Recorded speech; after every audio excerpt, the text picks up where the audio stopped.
Communication is relationship. You can reinverse it. Relationship is communication, or communication is relating.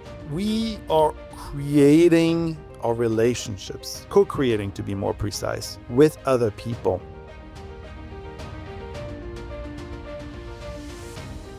These behaviors that we're talking about is very easy to sort of intellectually understand. I mean, most of you guys probably agree with us completely, but then it's a completely different area to actually apply it. So all those small behaviors is something that we have to practice with strong intent. And strong intent means that you have to do it consistently, day by day, until it gets, a part of you. It's not even now when you, Julian, when he said to us that, have we actually, wrote a message to the one we love saying that, you know what, you being in my life makes me really happy. I mean, when I think about that, oh my God, this is something that I'm not thinking about in the first place. And that is also one thing that need to be like intentional with me having a conscious decision to do so before I'm doing it. It might be easy to, but I could do that, and then you forget it and you don't do it. It's like, no, we have to be strongly intention. We need strong intentions. So yes. And it's I love, this is something that I love when we talk and have these conversations, is that I think you really understand that there are forces inside of us. So first, we may not know, which is what you said. You may not even think about that behavior. So now that's okay. That's not totally your fault. But now now we have the behavior.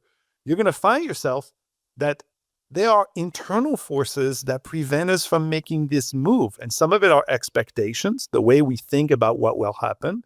Some of it are our own internal battle, right? Think about something as complimenting.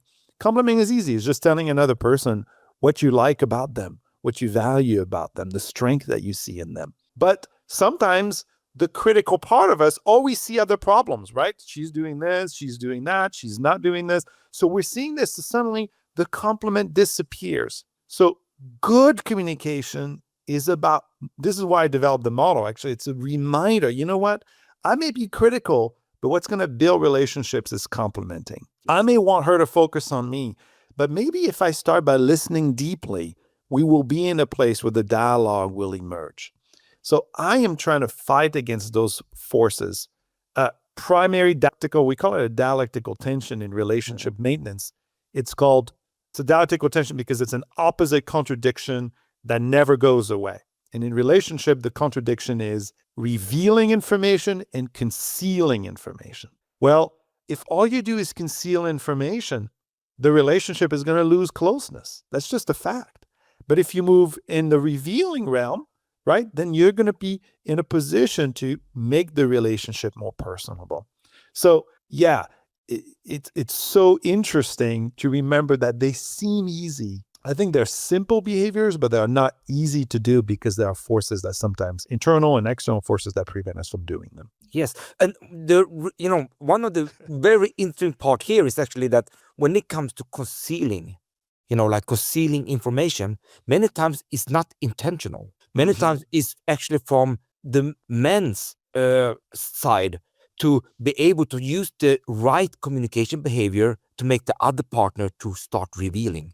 Because there are two things that are happening here now. It's like when the guy is good at asking questions, which is also one of a very important behavior in the communication that we're talking about, is the true way to make the other person to actually reveal. If you're a good listener and you know how to ask questions to actually make the other person to reveal information, now we're getting really somewhere practically. Many times we think like, but I don't want to conceal anything, and she don't want to conceal anything. But if we don't practice, intentional communication, positive communication that are built for building relationship, those concealed information might not come up to the surface. Not because they don't want to, because we don't have the right tools to get there. So communication is the tool to really learn to know each other in a way that is required for a good relationship. Would you agree with that? That's correct. Yeah, I mean, I could not support you more on this. I mean, this is how we started the show, right? Communication is relationship. You can reinverse it. Relationship is communication, or communication is relating. We are creating our relationships, co-creating to be more precise, with other people. But the moves we make every moment of every day, the text that you send, the phone calls that you make, the what you say and do, the way you come home, the way you don't come home, all of the behaviors in that your partner's doing, that is the relationship. There's nothing else. That is it. Guys, we're going to do a lot more of these kind of podcasts, so look out for future podcasts and future videos. Make sure to subscribe, and I see you all in the next video.